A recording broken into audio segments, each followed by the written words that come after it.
What's up everyone, welcome back to the channel. आज हम continue करने वाले हैं जर्नल एंट्रीज और आज थोड़ा सा लेक्चर को स्मॉल रखते हुए क्योंकि वापस से फ्लो बनाने की कोशिश करेंगे।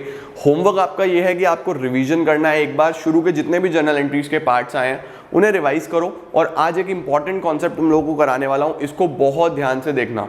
उसके देखने के बाद अब जर्नल एंट्रीज के मैक्सिमम 2 या 3 पार्ट्स और आएंगे जिसमें हम लोग उसको कंप्लीट कर पाएंगे। ठीक है, तो इस तरीके से सारा सिस्टम लेके चलो और सारे के सारे लेक्चर्स को अच्छे से रिवाइज करके चलो, प्लेलिस्ट को प्रॉपर्ली फॉलो करो।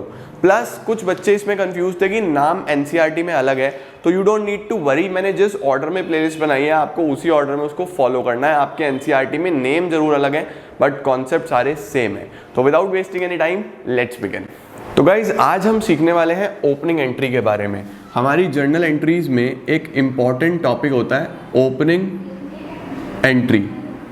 What is opening entry? Opening entry होता क्या है, सबसे पहले आपको ये जानने की जरूरत है। देखो ओपनिंग एंट्री बेसिकली क्या होता है कि नाम से क्या लग रहा है, ओपनिंग। ओपनिंग का मतलब सबसे स्टार्टिंग में, सबसे शुरू में पहली एंट्री जो करी जाएगी वो ओपनिंग। लेकिन एक्चुअल में ये ओपनिंग एंट्री क्या सिग्निफाई करता है, क्या दिखाता है, this is what we need to understand. देखो हमारे पास फॉर एग्जाम्पल मैं यहां से ले रहा हूं कि हमने 1 अप्रैल 2019 को बिजनेस स्टार्ट किया था। 1 अप्रैल 19 को बिजनेस स्टार्ट किया था। एंड कब होगा ये ईयर? 31 मार्च 2020 यहाँ पे ख़त्म होगा। फिर अगला ईयर यहाँ से स्टार्ट हो जाएगा 1 अप्रैल 20 से।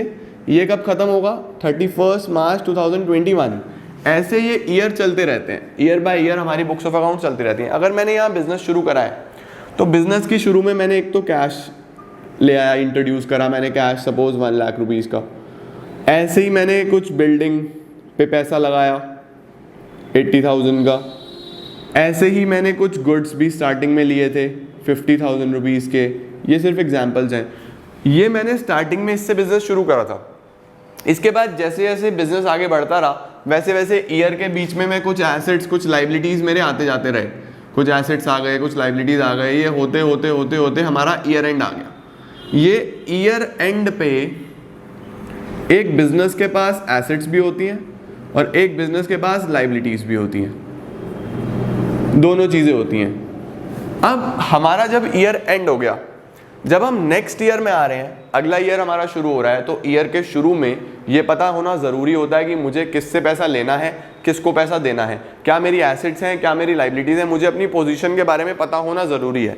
तो बिगिनिंग में इट इज़ इम्पॉर्टेंट कि मेरे पास जो लास्ट ईयर के एसेट्स और लाइबिलिटीज़ थे या लास्ट ईयर के जो भी बैलेंसेस थे मैं उन्हें आगे लेके आऊँ, मैं बुक्स ऑफ अकाउंट्स में उन्हें लेके आऊँ इस साल की शुरू में, क्योंकि इस साल के शुरू में फिर मैं फ्रेशली एक तरीके से ले सकता हूँ। जैसे कि एग्जांपल लेते हैं कि फॉर एग्जांपल आपको पॉकेट मनी मिली मंथ के शुरू में 5,000 रुपीज़, आपने 4,000 उसमें से स्पेंड कर लिए। अब आपके पास 1,000 जो बचे हैं, अगले मंथ के शुरू में 1,000 तो आपके पास हैं, 5 आपको और मिल गए तो 6,000 हो गए ना आपके पास। आपने लास्ट ईयर वाला 1,000 भी तो आगे लेके आए। सिमिलर सिचुएशन यहाँ है। यहाँ क्या है, लास्ट ईयर के जो भी बैलेंसेज हैं उनको आगे लेके आना है और नेक्स्ट ईयर में बिल्कुल बिगिनिंग में, नेक्स्ट ईयर में बिगिनिंग में हम लोग सारे बैलेंसेस जब नेक्स्ट ईयर में ले आते हैं उसकी एंट्री करेंगे तो उसको क्या बोलेंगे, opening entry.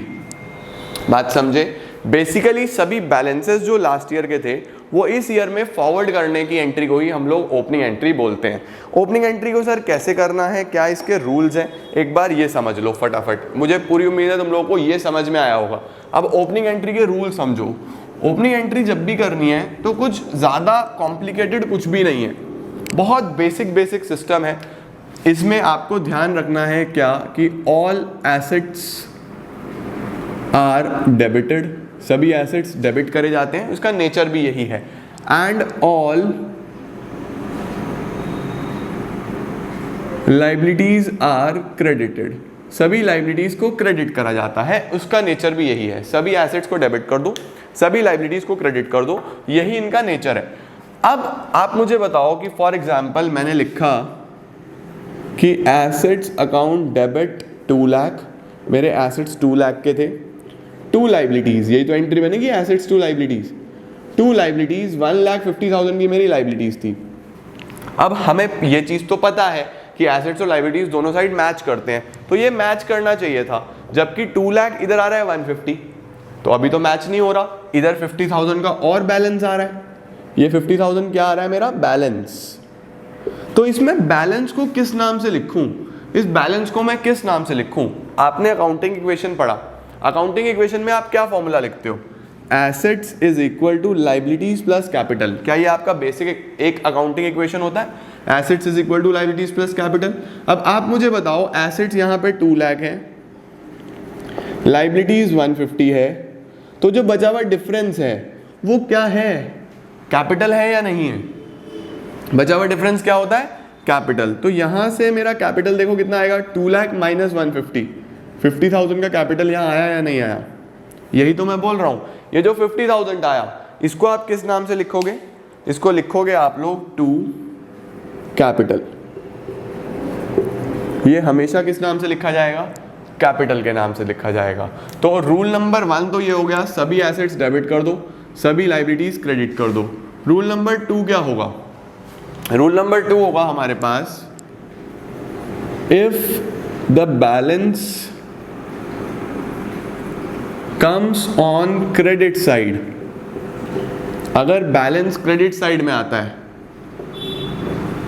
It is treated as capital.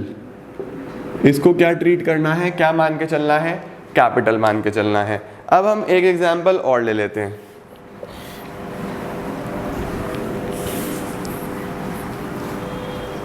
For example, आपके पास एसेट्स हैं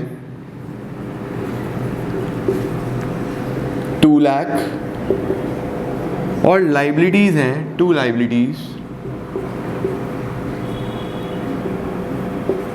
ये आ गई 2,50,000। लाइबिलिटीज कितनी आ रही हैं? 2,50,000। ये कंप्लीट लाइबिलिटीज है इस बार। अब इस बार अगर देखा जाए तो फिर से एंट्री मैच नहीं हो रही। एंट्री मैच क्यों नहीं हो पा रही? क्योंकि डिफरेंस फिर आ रहा है। कितना डिफरेंस आ रहा है? इस बार डिफरेंस आ रहा है 50,000 रुपीज़ का। अभी भी 50,000 रुपीज़ का डिफरेंस आ रहा है। तो ये जो 50,000 रुपीज़ का डिफरेंस है, ये एसेट साइड में आ रहा है। तो अगर एसेट साइड में डिफरेंस आए तो आप हमेशा इसको कंसिडर करोगे गुडविल। हमेशा इसको क्या कंसिडर करोगे? गुडविल। तो आपको ध्यान रखना है नंबर 3 पे, if the balance comes on debit side, अगर बैलेंस डेबिट साइड में आ रहा है, it is treated as goodwill. इसको हमेशा क्या ट्रीट करके चलना है? गुडविल ट्रीट करके चलना है। तो आपको जब भी ओपनिंग एंट्री करनी है तो इन 3 बातों का आपको खास तौर पे ध्यान रखना है। 3 बातें कौन कौन सी? कि सभी एसेट्स को डेबिट करा जाएगा, सभी लाइबिलिटीज को क्रेडिट करा जाएगा। इसके बाद अगर बैलेंस क्रेडिट साइड में आ रहा है, यानी कि एसेट ज़्यादा है लाइबिलिटी कम है, तो वहाँ पे आप कैपिटल कंसिडर करोगे। और अगर बैलेंस डेबिट साइड में आ रहा है, इसका मतलब कि लाइबिलिटी ज़्यादा है और एसेट्स कम है, तो वहाँ पे आप गुडविल कंसिडर करोगे। ये समझे? अब करते हैं इनके कुछ एग्जाम्पल्स।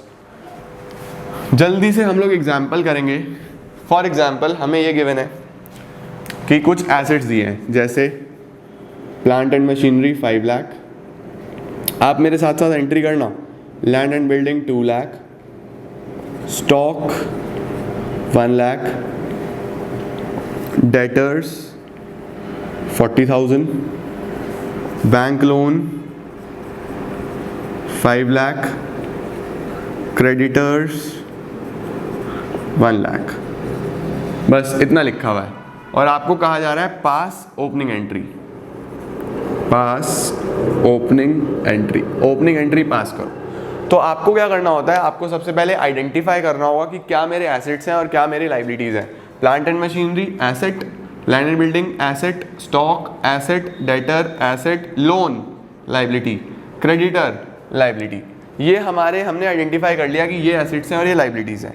अब ओपनिंग एंट्री के रूल्स क्या हैं? All assets are debited, all liabilities are credited. सभी एसेट्स को डेबिट कर दो। तो डेबिट कैसे करूंगा मैं लिखूंगा plant and machinery account debit, फिर land and building account debit, फिर स्टॉक अकाउंट डेबिट, उसके बाद डेटर अकाउंट डेबिट। अब हमारे पास ये लोन और क्रेडिटर है, तो ये दोनों लाइबिलिटी हैं, तो 2 loan account, 2 creditor account. Plant and machinery कितना है? प्लांट एंड मशीनरी है हमारे पास 5 लाख, लैंड एंड बिल्डिंग है हमारे पास 2 लाख, स्टॉक है 1 लाख, उसके बाद डेटर है 40,000, फिर लोन है 5 लाख, फिर क्रेडिटर है 1 लाख। अब हम लोगों को उसके बाद क्या करना है? इतना करने के बाद ये आपने पहला स्टेप पूरा कर लिया। अब आपको एसेट्स और लाइबिलिटीज का टोटल करना है। देखो इस साइड का टोटल करो, इधर का टोटल लिखना नहीं है, सिर्फ अंडरस्टैंडिंग के लिए बता रहा हूँ। टोटल करो 5 6 7 8 840, इधर आ रहा है 840। और अगर इधर का टोटल करूँ, लाइबिलिटीज का टोटल करूँ तो 5 और 6 6, तो क्या बैलेंस इस साइड आ रहा है? इधर 840 और ये 6 लाख, तो यहाँ पे 2,40,000 का बैलेंस आ रहा है, 2,40,000 का बैलेंस। और जब भी बैलेंस क्रेडिट साइड में आएगा तो उसको क्या बोलोगे? कैपिटल। तो यहाँ मैं क्या लिखूंगा? To capital account. ठीक हो गया। नरेशन नीचे पुट डाउन कर लेना, being assets and liabilities brought forward from last year. ठीक हो गया, ये हमने फॉरवर्ड करा है फ्रॉम लास्ट ईयर। ये हमारा एक एग्जाम्पल हो गया। एक एग्जाम्पल और देखते हैं। नोट डाउन हो गया? नहीं तो पॉज करके नोट डाउन कर लो। एक एग्जाम्पल और करेंगे।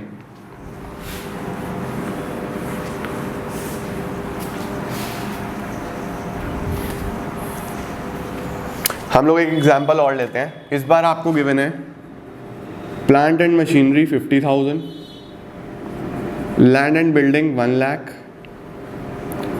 डेटर्स में आपको सेपरेटली गिवन है एक्स वाई जेड 10,000, 20,000, 20,000, ये अलग अलग गिवन है।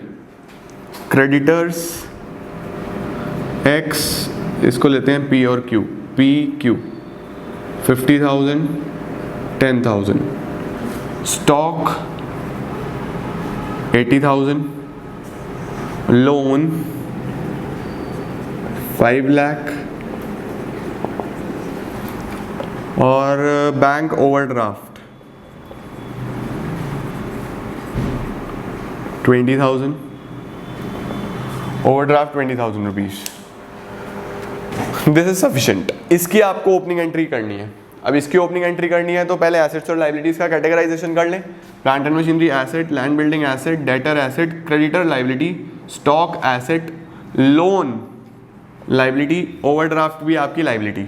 सही हो गया। तो सभी एसेट्स और लाइबिलिटीज हमने आइडेंटिफाई कर लिए। एंट्री करना शुरू करो। Plant and machinery account debit,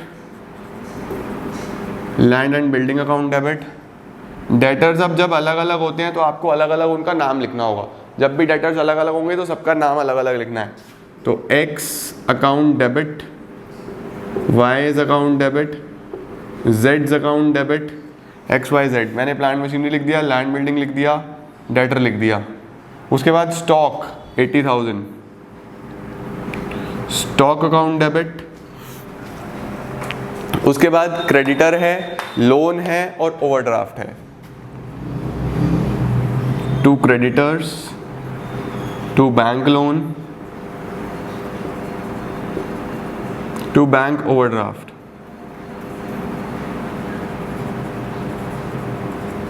लो जी, अब ध्यान देना। सबसे पहले प्लांट एंड मशीनरी 50,000,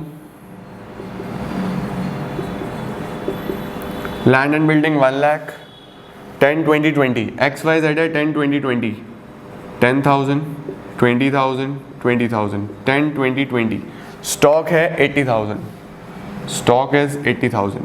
क्रेडिटर्स हैं पी और क्यू। शिट, पी और क्यू क्रेडिटर्स अलग अलग थे, हमने क्रेडिटर लिख दिया तो ये गलत हो जाएगा। ठीक है, तो मैं इसको सही करूंगा। 2 पीज अकाउंट, 2 क्यूज अकाउंट, ये अलग अलग लिखने जरूरी हैं। 50 और 10, 50 10। उसके बाद bank loan 5 lakh, overdraft 20,000। Bank loan 5 lakh, overdraft 20,000।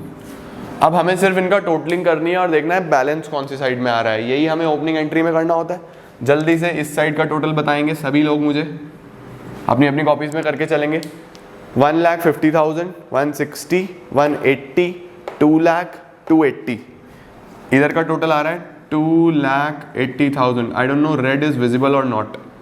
280 I think visible होना चाहिए, इतना भी लाइट नहीं है। 2,80,000।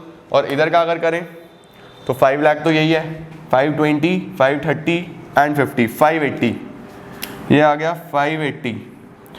तो इस बार तो लाइबिलिटी साइड ज़्यादा आ रही है, यानी बैलेंस इधर आ रहा है, डेबिट साइड में आ रहा है। तो 280 माइनस 580 कितना आ जाएगा, 3 लाख। यहाँ डेबिट में करूँगा मैं 3 लाख, और डेबिट में जब भी बैलेंस आता है तो हम क्या लिखते हैं, गुडविल। हम लोग लिख देंगे goodwill account debit 3 lakh, goodwill account debit 3 lakh. ये हमारा हो गया ओपनिंग एंट्री।